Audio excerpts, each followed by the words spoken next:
जी हाँ, नमस्कार। मैं प्रशांत शर्मा और आप देख रहे हैं द छपास। आपको उड़ता पंजाब फिल्म तो याद ही होगी। उस फिल्म में सिर्फ यही दिखाया गया था कि किस तरीके से ड्रग्स का कारोबार पूरे पंजाब में फैल रहा है।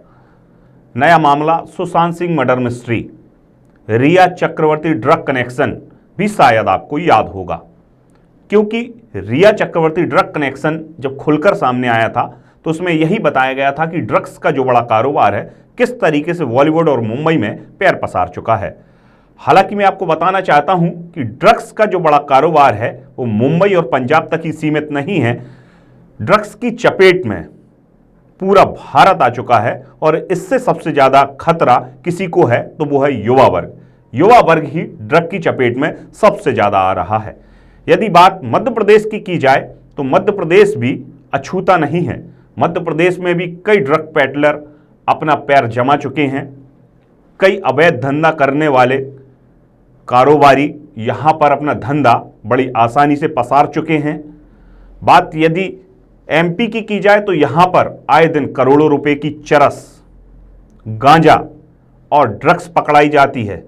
तो कहां से आता है आखिरकार ये गांजा, ड्रग्स और चरस?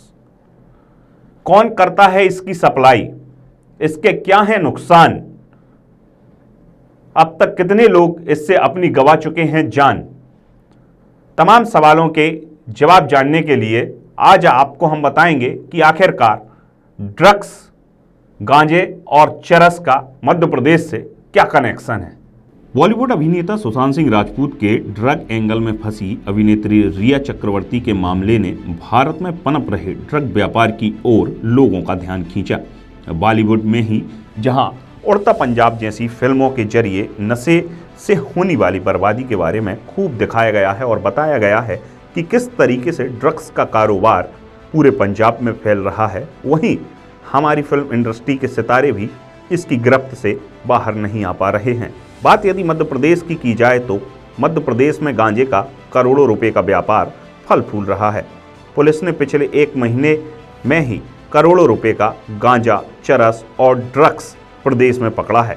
मध्य प्रदेश के नरसिंहपुर जिले से तकरीबन 7.5 करोड़ रुपए की चरस, जिसको हजीज के नाम से भी जानते हैं, वो पकड़ाई गई थी। कुछ दिन पहले सलावत पुलिस ने 30 लाख रुपए का गांजा पकड़ा था। कुछ महीनों पहले भोपाल पुलिस लाखों का गांजा और चरस पकड़ चुकी है। और बात यदि ड्रग्स की जाए तो इसी महीने में 3 से 4 जो ड्रग के बड़े पेडलर हैं उनको भोपाल क्राइम ब्रांच ने गिरफ्तार किया है। तो कुल मिलाकर कहा जा सकता है कि मध्य प्रदेश में नशे का कारोबार जोरों से फैल रहा है और इसकी चपेट में सबसे ज्यादा युवा वर्ग आ रहा है। मध्य प्रदेश में आंध्र प्रदेश और उड़ीसा से आती है गांजे और चरस की बड़ी खेप। साथ में ही बात यदि ड्रग्स की जाए तो ड्रग्स का सीधा कनेक्शन मध्य प्रदेश का मुंबई से है। आइए आपको बताते हैं कि किस तरीके से, किस जरिए से मध्य प्रदेश में ड्रग्स, गांजा और चरस पहुंचती है। अवैध कारोबार में गांजा, चरस तस्करों की पूरी टीम उड़ीसा, आंध्र प्रदेश, महाराष्ट्र व मध्य प्रदेश तक सक्रिय है। उड़ीसा के गजपति, बमरकेला, डोंगरीपाली शहरों के रास्ते गांजे की और चरस की तस्करी की जाती है। गांजा तस्कर 3 राज्यों की सीमा पार कर मध्य प्रदेश में आ रहे हैं। उड़ीसा के जंगलों में गांजे की खेती नक्सलियों द्वारा की जाती है। गांजा तस्कर उड़ीसा से कम दाम पर खरीदी कर मध्य प्रदेश व राजस्थान में 3 गुना दामों में बेचते हैं। नारकोटिक्स दिल्ली के एक अधिकारी के मुताबिक उड़ीसा का गांजा आंध्र प्रदेश से मध्य प्रदेश तक आम, सेब व मौसम्बी फलों की खेप में रखकर पहुंचता है। गांजे के बड़े तस्कर फलों के बीच रखकर मध्य प्रदेश तक आसानी से गांजा पहुंचा देते हैं। उड़ीसा के गांजा तस्कर पूरे भारत में इसी तरह गांजा छिपाकर भेजते हैं। इसके लिए एक बड़े ट्रक और ट्रालों का इस्तेमाल किया जाता है। तस्कर गाड़ी में गांजा भरकर उसमें लहसुन का स्प्रे छिड़क देते हैं, जिससे गांजे की स्मेल भी छिप जाती है। हालांकि प्रदेश में भी खूब गांजे की खेती हो रही है। आए दिन पुलिस को गांजे की खेती के बारे में खबरें मिलती रहती हैं। बात यदि ड्रग्स की जाए तो ड्रग्स का सीधा कनेक्शन मुंबई से जुड़ा हुआ है। मुंबई के कई स्लम एरिया में ड्रग का कारोबार बड़े पैमाने पर फैला हुआ है। मध्य प्रदेश के जो ड्रग पेडलर हैं उनका सीधा संपर्क मुंबई से होता है और मुंबई से वह ड्रग लेकर भोपाल आते हैं और यहाँ से फिर पूरे प्रदेश में इसकी सप्लाई की जाती है। आखिरकार क्या है गांजा, क्या होती है चरस, क्या होती है भांग, क्या होती है ड्रग्स? आइए आपको इसके बारे में बताते हैं। गांजा चरस एक मादक पदार्थ है। यह भांग के पौधे से बनाया जाता है। इसका उपयोग साइको एक्टिव ड्रग्स यानी मनोसक्रिय मादक के रूप में किया जाता है। कहने का मतलब इसको पीने के बाद कपार भनना जाता है। यह मादा भांग के पौधे के फूल, पत्तियों और तनों को सुखाकर बनाया जाता है। गांजे का किसी भी तरीके से इस्तेमाल नार्कोटिक ड्रग्स कंट्रोल एक्ट के तहत पूरी तरीके से प्रतिबंधित है। गांजा दुनिया में सबसे अधिक दुरुपयोग किए जाने वाला मादक पदार्थ है। इसकी दुनिया भर में बड़े पैमाने पर तस्करी की जाती है। इसके आम होने के पीछे एक और बड़ी वजह है कि इसे गेटवे ऑफ ड्रग्स भी कहा जाता है। कहा जाता है कि युवाओं में गांजे की लत लगाई जाती है, इसके बाद इन्हें दूसरे हार्ड ड्रग्स में फंसाया जाता है। हालांकि भारत में गांजे का एक महत्वपूर्ण इतिहास है। भारत में हजारों साल से गांजे का सेवन किया जाता है। गांजे की गिनती अथर्ववेद में 5 महान पौधों में से एक में की गई है। देश में 1985 से पहले गांजा पूरी तरीके से लीगल था, लेकिन राजीव गांधी सरकार आने के बाद 1985 के बाद में गांजे को इलीगल कर दिया गया। इसके बाद में एनडीपीएस एक्ट लागू किया गया। तब से अब तक गांजे पर बैन लगा हुआ है। वहीं दूसरी ओर चरस की बात की जाए तो चरस भी गांजे का ही रूप होता है। भांग के ही पौधे से चरस बनाई जाती है और इसी से तीनों चीजें भांग, चरस और गांजा बनाया जाता है।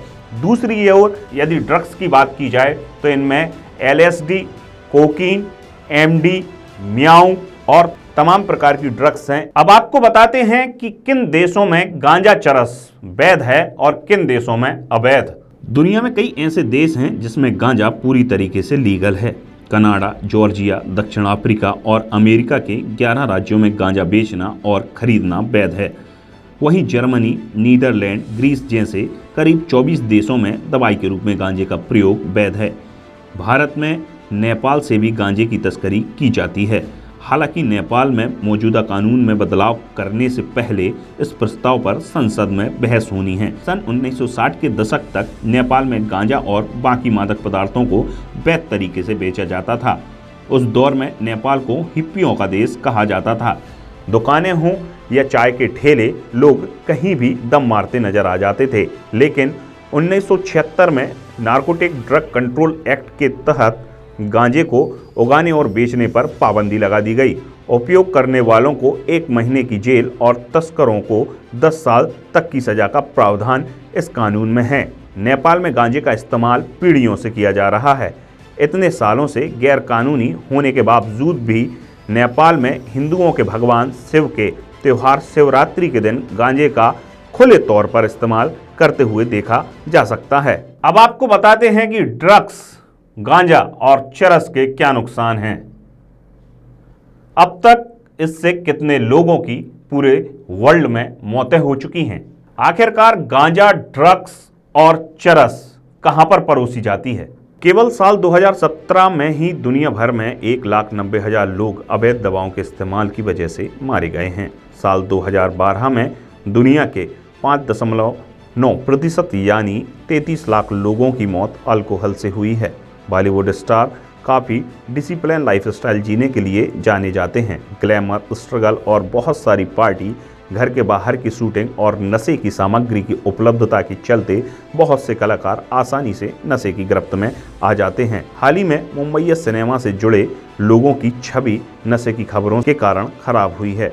2007 में इंटरनेशनल नार्कोटिक कंट्रोल बोर्ड की रिपोर्ट में कहा गया है कि सेलिब्रिटी और ड्रग अपराधी सार्वजनिक रूप से नशीली दवाओं के प्रयोग से ही लोगों को गहराई से प्रभावित कर सकते हैं, खासकर उन युवाओं को जो अभी तक ड्रग्स के मुद्दों पर दृढ़ और पूरी तरह से जागरूक नहीं हुए हैं। Global burden of disease study 2017 के आंकड़ों से पता चला है कि 2017 में अवैध ड्रग्स ने दुनिया भर में करीब 7.5 लाख लोगों की जान ली। इनमें से 22,000 मौतें भारत में भी हुई हैं। समय से पहले होने वाली करीब 80% मौतों के पीछे अवैध नशीले दवाओं का सेवन भी एक कारण है।